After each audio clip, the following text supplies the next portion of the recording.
I'm nobody. Who are you? Are you nobody too? There's a pair of us, don't tell. They'd banish us, you know.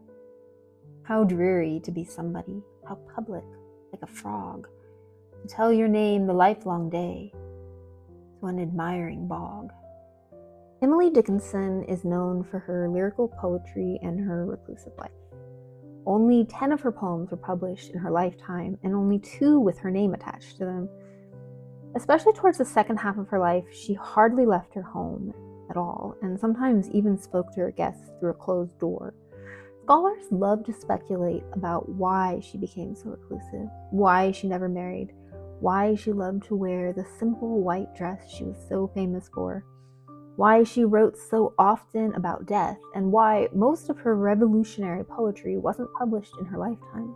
We will never really know the answer to any of these questions. Emily Dickinson deserved more acclaim in her lifetime, but I can relate to her reluctance to claim the spotlight. The noise of other people's opinions and expectations can make it difficult to hear your own voice sometimes. Especially in our modern, fast-paced world, I can definitely see the appeal of shutting the world out and just surrendering to the process of writing poetry. Sometimes we just need a little bit of peace to reflect on the world and understand ourselves, especially if we want to write. For my birthday this year, which was all the way back in September, my partner and I went to the mountains for the weekend, mostly just to read and be cozy and still. It was delightful and exactly what I needed. The Airbnb we stayed in was adorable. It had a big porch, perfect for reading, a fireplace, and a hand-painted mural of the mountains. We spent quite a lot of time putting together this gorgeous Dracula puzzle we had found at Barnes & Noble. We started it the first morning and then realized we had about 24 hours to finish it if we didn't want to have to take it apart and start over after we got home. So that was a large portion of our weekend. Honestly, nothing says I'm being luxuriously lazy like doing a puzzle. It's such a big commitment that you don't really get one out unless you have a big hunk of leisure time ahead of you. When I was in school, I always did one in those awkward days between Christmas and New Year when I didn't have classes, and therefore didn't know what to do with myself. Now I usually do one on or near my birthday as a way to force myself to relax, just a treat for myself. I was so intent on getting it done on our trip that the second night I decided not to go out to dinner like my partner had planned. He wanted to treat me to something nice for my birthday, but I just wanted to keep working on the puzzle, so we had leftover pizza from the night before instead. The pizza was from the local gas station, and it was pretty good. I lived a little further up the mountain from where we stayed when I was a kid, so this particular gas station pizza was a staple from my childhood.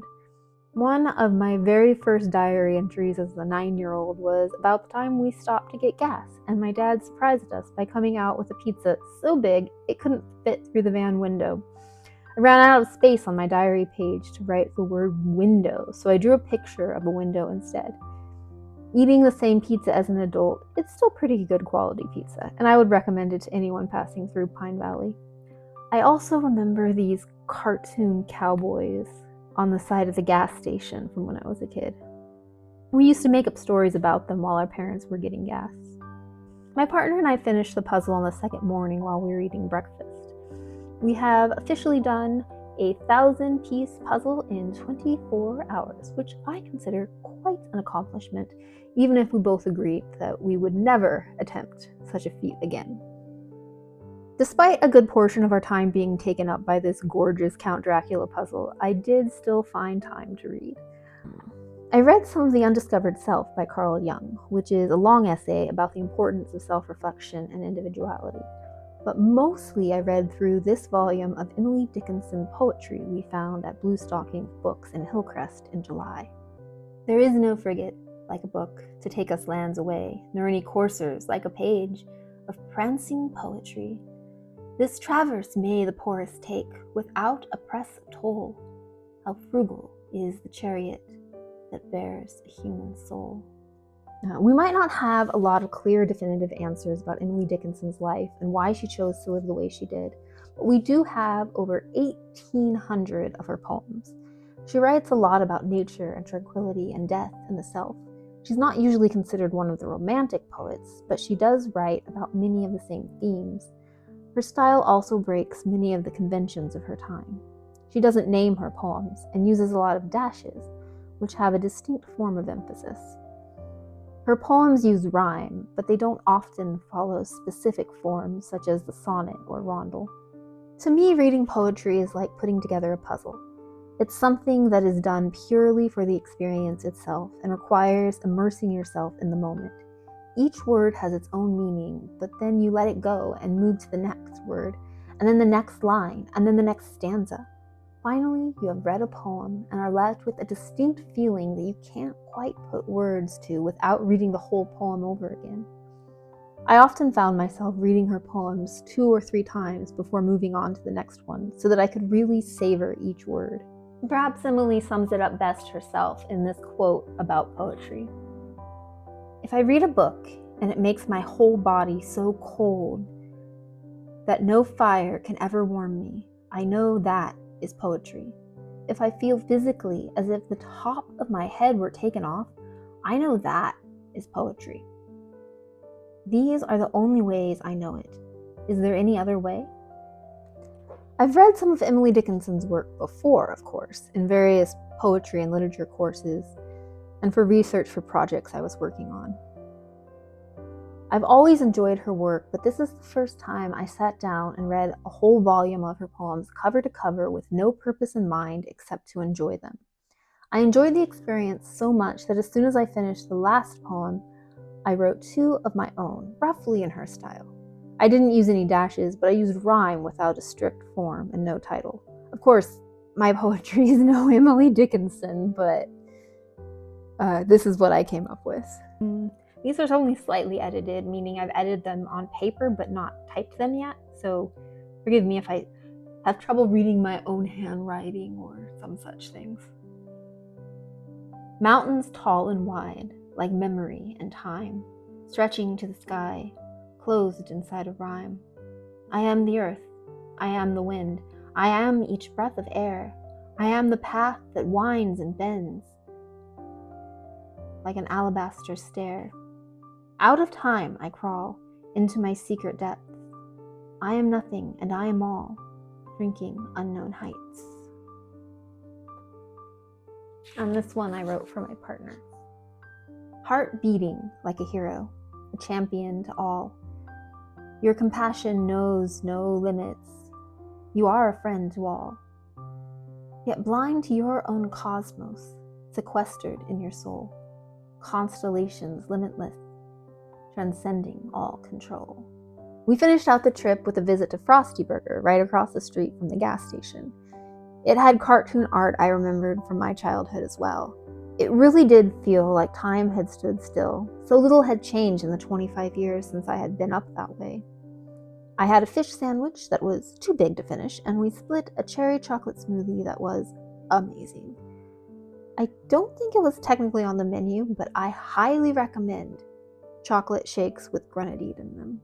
It was such a lovely, quiet trip full of nostalgia, contemplation, and cozy time with my partner. I really couldn't have asked for a better birthday. When I got home, I finished watching the final season of Dickinson on Apple TV. I highly recommend the series.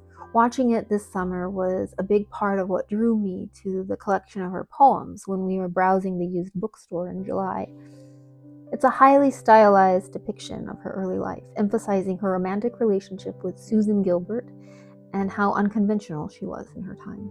My favorite thing about the show is that it incorporates the topics of her poems into metaphysical experiences that really show what it might have been like to be inside her mind. It's really fitting to tell the story of her life through the lens of her poetry itself. I loved seeing her read Leaves of Grass by Walt Whitman, for example, and then suddenly being transported into the army hospital he was volunteering at as he tried to explain to her how to be a good poet. Reading Emily Dickinson's poems, I felt a similar experience of being transported into her mind and learning more about what it means to be a poet. Despite her reluctance to publish, Emily Dickinson wanted her poems to be read, or she wouldn't have sent them enclosed in letters to so many friends and noteworthy thinkers of her time.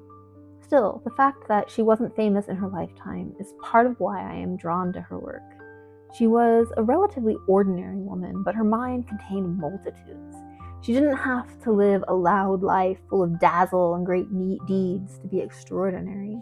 It was her inner world and her willingness to reflect on and express her heart and mind that made her so incredible. I think that's just a good reminder for us to take a closer look at people. When we look beyond the surface level and into the depths of someone's soul, I think we will find that most of them are extraordinary. We are all so full of possibility. I dwell in possibility, a fairer house than prose, more numerous of windows, superior of doors, of chambers as the cedars, impregnable of eye, and for an everlasting roof, the gables of the sky. Of visitors, the fairest, for occupants, this, the spreading wide my narrow hands to gather paradise. Thank you so much for watching. Please consider subscribing to Ink Spills if you enjoy fairy tales, gothic literature, poetry, book recommendations, or writing.